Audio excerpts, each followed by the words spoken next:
After World War II, European countries had taken control over colonies, like how the Dutch took over Indonesia. However, Indonesia's citizens wanted independence from the Dutch. They had sparked their own revolution, which resulted in years of bloody conflict. Pew, pew, pew, pew. Ah.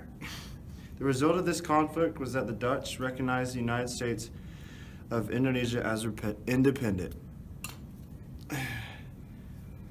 Sukarno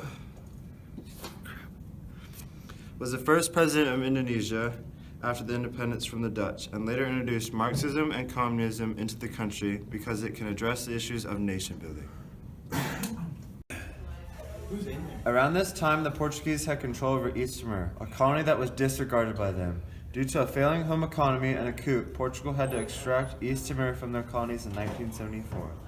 Then, on November 28, 1975, about a year later, East Timor's political party Fredolin declared the country independent, and this was followed 10 days later by an Indonesian military invasion on East Timor.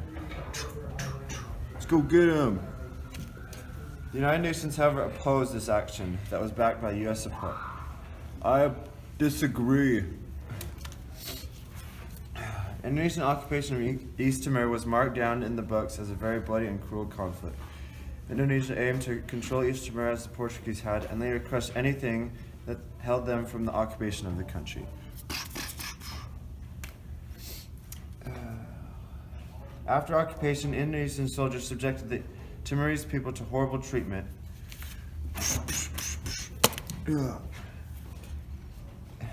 A statistic report shows that a minimum of 102,800 people died from this conflict in Indonesia.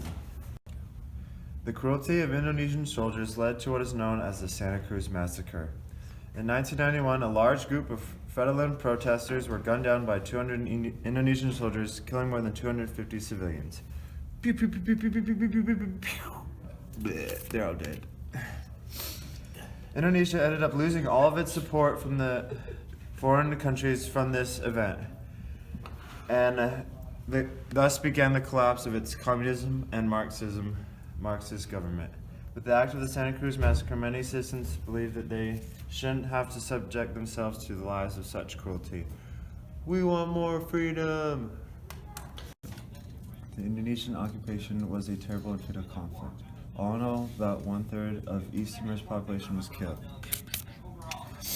This became an issue for the United Nations, and in 1999 a vote was held, and 98% of the 98% of the voters voted for East Timorese, calling for a withdrawal of all Indonesian troops, giving independence to East Timor.